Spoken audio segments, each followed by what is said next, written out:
Everybody, thanks for coming out this afternoon. A couple of housekeeping items.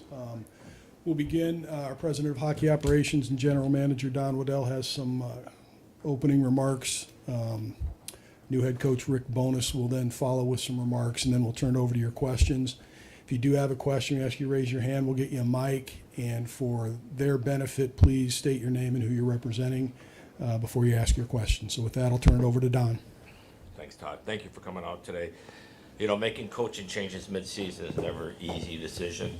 A lot goes into those decisions. And, you know, the bottom line for us is we haven't met our expectations. And, you know, it first starts with me. You know, we all take accountability in this, coaches, players, and myself. We don't take any of this lightly. You know, I have all the respect in the world for Dean and Steve, and I think last year they did a tremendous job in very difficult situations. But again, I think our expectations this year were higher than what we're achieving right now, and that's why we felt we'd make a change. I also want to make sure that I thank the McConnell family and Mike Priest, our president, because their support has been unbelievable through not only this process, but since I've been my time here in Columbus. And, you know, they're here to win, and when we ask for something, they never say no, so I thank them. You know, it's a critical point of our season with 12 games, I believe, before the break, before we go on the Olympic break, I think 8 at home, and that's why we felt that if we're going to do something, now is the time to do it. And so we're very fortunate to be able to hire Rick Bowness. I've known Rick for a long time. Actually, his son, that's his GM and assistant GM in the Islanders, worked for me in Atlanta back, and I paid him $8 an hour, so I gave him a room at my house so he could live. Cost me money. You hired him, it cost me money. So, and yet, you know, Rick and I know this is a big question. Rick and I, this all happened very quickly, by the way. It was almost 11 o'clock yesterday morning, and caught Rick out on his boat with his wife, and asked him how he was doing, and asked him if he was interested in coaching our team, and it took him about 5 seconds to say, I'm in. Let me just run it by my wife. So we put this deal together very quickly. What we talked about was we'll finish out this season. Him and I will sit down at the end of the season and assess not only the season but how it went, and make decisions moving forward. You know, Rick's experience is off the charts. You're not going to find anybody with as much experience. He's been obviously a head coach for many years, assistant coach for many years. You know, the accountability and structure that he's going to bring to us is going to be welcomed by our players, and he's a great communicator. So with that, my pleasure to introduce our new head coach, Rick Bowness.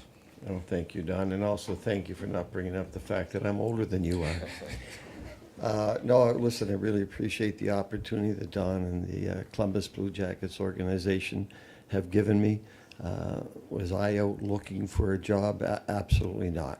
I wasn't. I was quite content with what we were doing. Judy and I have a great life in Florida. We're enjoying that very much. We're getting to go see the kids, and did a little work with TNT, so I enjoyed that. But throughout all that, Judy and I would always have conversations, and she'd always say, well, what's going to happen if someone calls? I said, they're not going to call. They're not going to call.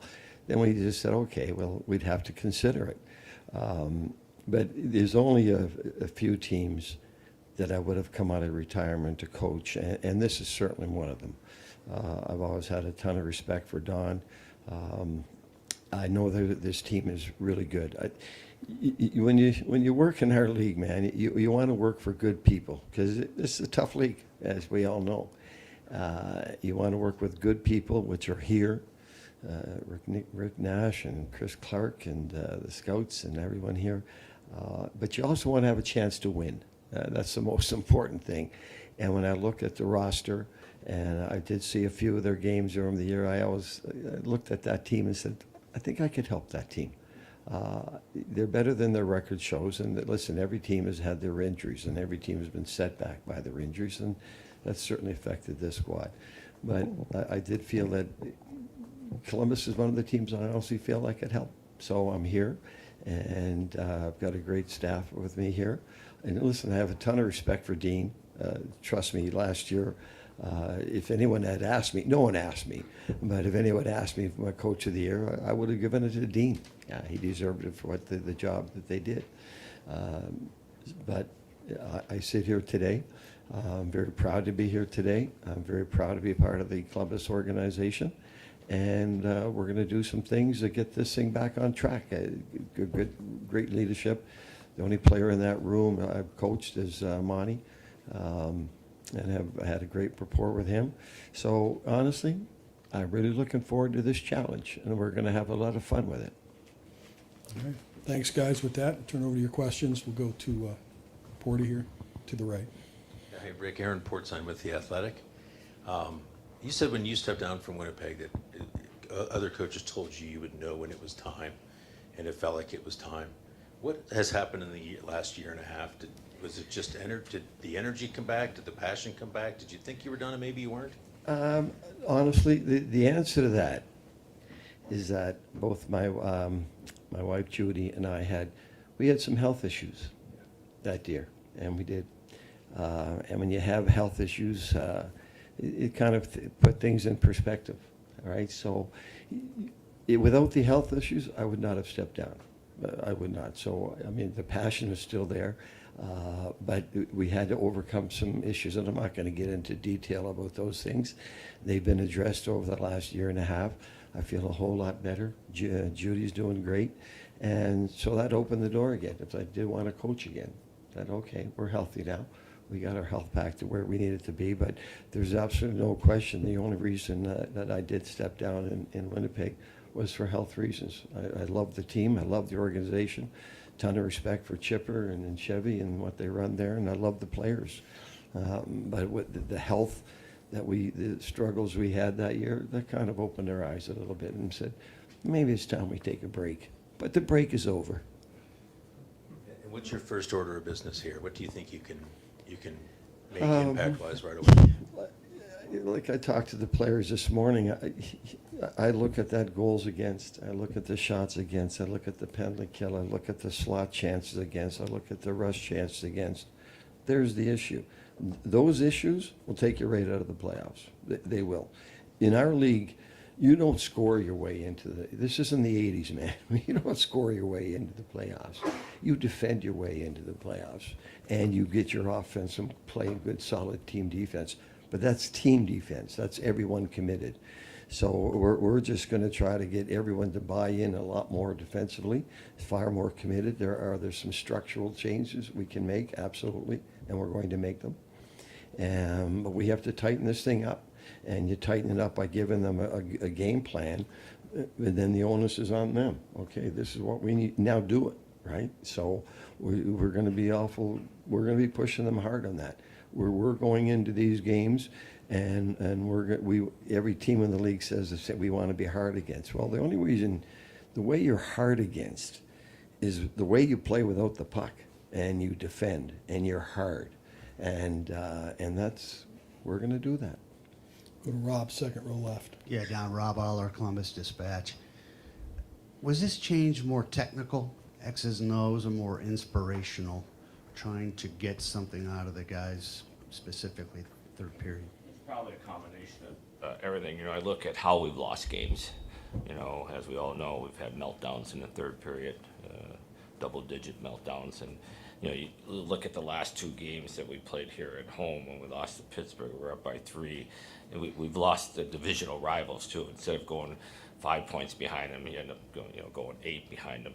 So I think the combination, you know, obviously, new coach has new structure, new ideas, which is going to be, I think, a blessing for our team. I think they're looking for it.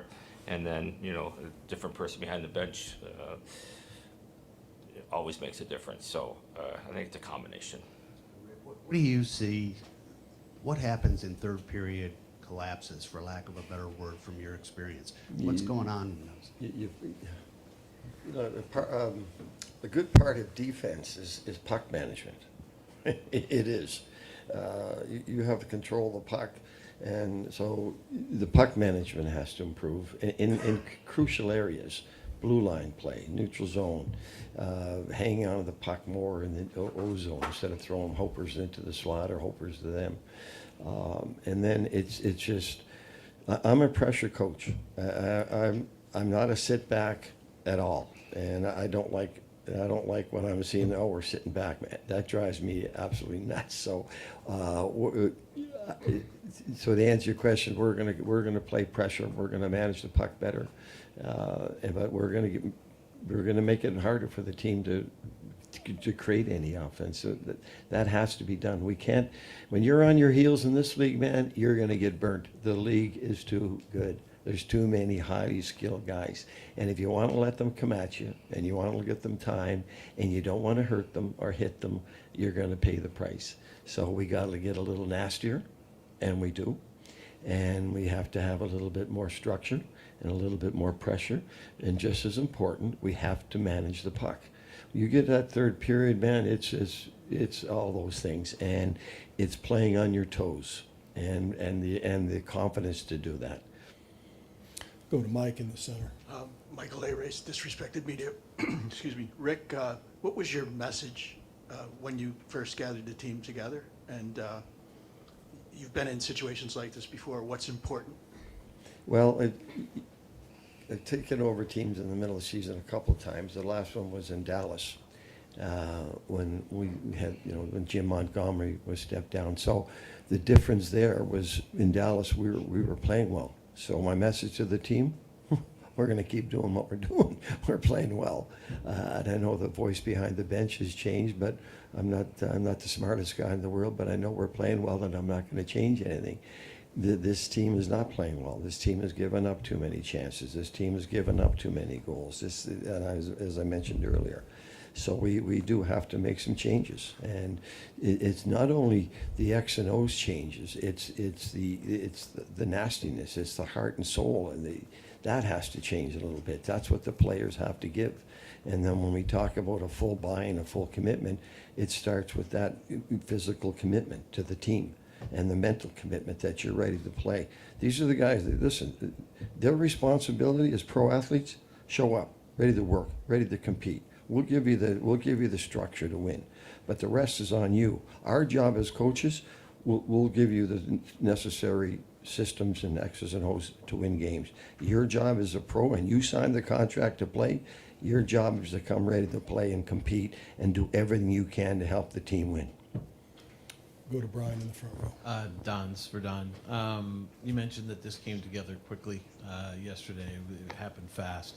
I'm wondering, what point do you start kind of thinking we may need a change? I mean, was that literally yesterday or on the road trip, or something happened, or can you just kind of share that? Probably, started back when probably the Pittsburgh game, just giving up that lead, and then, watching our team play in San Jose, and I talked to some of the, I was around the team the whole time, talked to some of the leaders on the team, and they weren't by any means bashing the coach, but I could tell that they were frustrated with how things were going. So it all came to a point over the weekend, and when I got back and met with necessary people, including my staff, and then Mike and ownership, that's when we made a decision that we'd make a change. Yeah. And you guys, you were just talking about defense and defending better.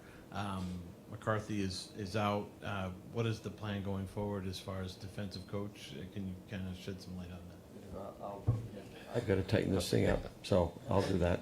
Mike will be changing the defense, but that onus is on me as a head coach to tighten it up. Yeah, and then when we were on the boat yesterday, Don sends me this text, "Can you give me a call?" I said, "Okay." I said, "Judy, I think he wants to talk to me about a player that I've coached that he wants to trade for," right? So when he threw that at me, I had to give her a quick look. Wait till you hear this one. Mark? Hey, Rick, Mark Scheich from the Hockey Writers. So I saw you had a little interaction with Adam Fantilli this morning out there.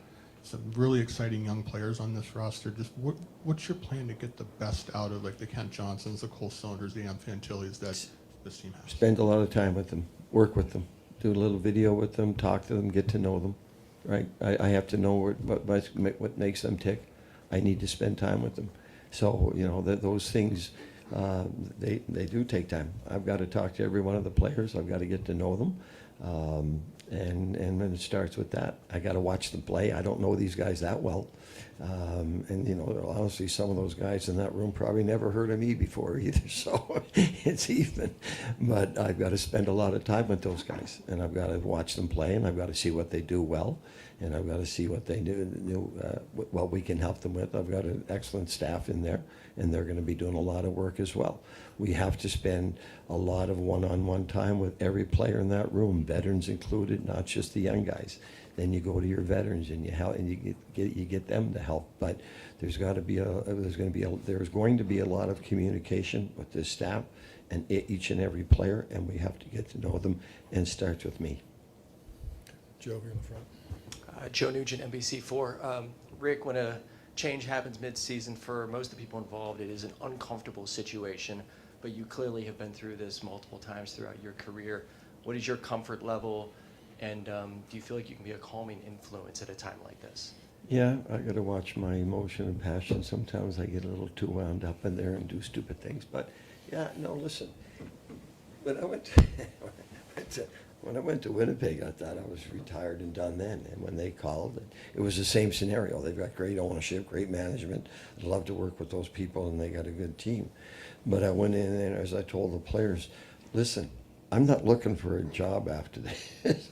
I'm coming in here, and I'm going to do it. I'm going to say whatever has to be done. I'm not a 30-year-old coach worrying about my career. I'm at the end of my career, and I know that. So, and it'll be the same approach here. I'm not worried. Anybody who's worried about next year is taking the wrong approach on this whole thing. All that matters right now is this year. All that matters is this game tonight and what's going on next. Next year will take care of itself. It will. And I'm not worried about next year one bit. And I came here to come in and get that mentality. We got to get dialed in on today, and then we got to get dialed in on tomorrow. And I have the energy to do that, and that's my total focus. Go to the back left. Joe Reedy, Associated Press. Rick, Don mentioned the urgency with the Olympic break and everything coming up, but how much of a challenge is it? Because you've got those games before the break, and then 3-4 weeks off, and you come back, just in terms of putting things in, and then it's almost like 2 seasons. Yeah. Yeah. So actually, when you come back, we'll have a few quality practices today. We all know the schedule is what it is, and you don't have great practice time or quality practice time. But we're gonna practice, and then we'll see where we are. Listen, we'll play tonight. We'll evaluate what we like, what we didn't like, and we'll fix it tomorrow. And that'll be the same approach every day going in. Now we get into the Olympic break. They're gonna get a good rest, most of them, and I can go back on my boat for a few days, and we're in the break. But anyways, and then we'll just come back into camp, and we'll know exactly what needs to be done and what we need to address. It's hard to make a lot of the changes. There'll be a lot of video, but there's a lot of little changes you want to make, and it's hard with the practice schedule. So every day when we go out there, we will certainly be addressing something, and it'll be done prior to practice, because we'll look at the video. This is what we're working on today, and then we're going to go on the ice and fix it. Go back to Aaron here on the right. Hey, Rick, you had one son drafted by this organization, another son on staff. Yeah, I'm the for this third organization. generation bonus to be here. They finally got to Is me. this preordained or something? No, Yeah, so I was with my son Ryan when he was drafted in Florida. He went second pick in the 8th round. I bug him all the time that, geez, good thing they had 8 rounds back then. And yeah, my son Ricky, who really never played hockey, which was great with me. Anyways, he ended up in Detroit in the media relations department, and Todd brought him in here. And then he went on to Denver with his wife, who works for the Avalanche. She's the senior vice president of ticket and suite sales for the Avalanche. Ricky is no longer in hockey. He had enough. Ricky's more of a 9 to 5. He's not like his father. He's more of a 9 to 5 Monday to Friday, and he likes that routine rather than our schedules. And Ryan, as you know, is the assistant general manager for the Islanders now. So he's smarter than his father because he went into management, right? Stayed out of the coaching. And my daughter Kristen is actually the director of minor hockey for the Utah Mammoth. So she runs that. She's kind of like, yeah, she's a coach, right? I keep warning her about that, but she still loves coaching. Go back left. Hi, Rick. Down to Barry, WBNS TV. There is a passionate and loyal fan base here. They're amazing. What's your message to the fans, and what do you hope they see down the stretch now? They see a team that competes, that cares for each other, and is playing hard for each other and for them. Listen, I've always loved coming into this rink since the day they came into this rink. I love it. It's always a great atmosphere. From the day they came into the league, love coming into this rink, and I know they do have a very passionate fan base, which we all love. But what we want them to see is a team out there. There's going to be mistakes. Hockey. There's never been a game of hockey played in the history of hockey. Hasn't been mistakes. Hasn't been things happen out there. But we want them to see a team that's committed to each other and playing as hard as they possibly can for each other. And when you're doing that, you're playing for the fans as well. And I know they've got a great fan base here, and it's up to us to go out there every night and just give it everything we've got. We're not going to win every game from here on in, but man, and Don and I both say we should be competing on every shift out there. And to me, at our level and this league, you get to this time of the year, every shift matters, and it does. And we have to get that into our heads and get to the players to play like that, and the fans will recognize that. Boomers, middle left. Tim Beal, Cleveland.com. We got a question for each of you guys. First for Rick. You come into a team that has struggled defensively the last handful of years, given up a lot of shots against. I know you talked about trying to limit chances, whatever, creating pressure. How much of the structure you're trying to implement is kind of around the idea of shot suppression? Because even looking at your last full year, Winnipeg, I think it was like 11th in shots against, and basically able to make life easy for goaltenders. How much of that structure do you feel like relies on taking those away? First of all, you can't get beat up on shots against. If there's 25 shots from outside, you're gladly willing to give them up. Those 14th and the shot chance against, that's got to improve, right? That's got to improve. So, and that takes a commitment from everybody. So, yeah, that's where we have to start making some adjustments. But the goals against, like I said, we won the President's Trophy in Winnipeg, and it was because of defense. The last couple of years, we played good D. Now we had a great goalie. Got 2 good goalies here. We do. We just need everyone in front of them to play harder. So, a lot of. Okay, we got to change structure. You know what the biggest change you have to make is the compete. That's where it starts with that. The rest will take care of itself. The biggest change you have to make, you got to make minor adjustments. Absolutely. The biggest change when you deal with players is get them to compete every shift. And once they get that, the rest kind of falls into place. But the rest won't fall into place until you get that commitment, until you get that compete. For Don, I know you mentioned kind of in your opening statement talking about how big this upcoming stretch is, 7 of the next 8 at home, 8 out of 12. Considering where you guys are, 7 points out of a spot, but 8 teams in front of you, are you looking at these next 12 games as part? I know you mentioned as part of the reason why you made this move, but are you kind of looking at these 12 as, this has got to be the time where this team either really gets within striking range going the Olympic break, or you find out by that point if you have to have some difficult conversations about moving on from guys? Yeah, well, it's certainly an important stretch, but you also have to, as Rick says, we got to go game to game. From my end, I got to look at it, the bigger picture too. you lose the first 2 or 3, but you win the last 5 coming out into the break. You know, you got to look at how you end up going into the break. Yeah, if you go 1-11 through the stretch, you're probably done. But if we stay competitive through this, you know, and we'll really assess, we'll have a chance, obviously, after this period here to the break, to assess how we're playing going into the break. And I think that's going to be the important thing. Craig? Craig Merge, NHL.com. Don, was there a plan B yesterday? I mean, if Rick had said he wanted to stay on the boat, would Dean still be the coach today? No, we had made that decision. Yeah, there was a plan B, but I don't need to go into that. Rick, you've mentioned many times nastier, harder team. Is this team constructed to play the way you want to? Yes, certainly. Certainly it is. Every team is. Again, it's just getting them to do it, right? This team has good balance. This is a well-constructed team. Now we're missing some guys. So is everybody else around the league. The big thing for me, man, after the schedule we've had, if you're not banged up a little bit, if you're not hurting a little bit, you haven't played hard enough, right? With the schedule and the travel, that's the reality of it. So when you do that, you're going to get some injuries and you're going to have guys banged up, and you play through it. But certainly, we can play harder, and that's the whole goal. Every team wants to be hard against. There's different ways of being hard against. If you go to Colorado, we want to be harder against. That means they're going to play the game faster, and you can't catch them anyway. So we want to just make sure we're hard on every shift. So that structure of the roster. There's no excuse for a pro athlete not to go out there and play hard. For me, there's absolutely none. This league it's a blessing, man. You're in this league every day, best day of your life. Enjoy it and respect it. Rob?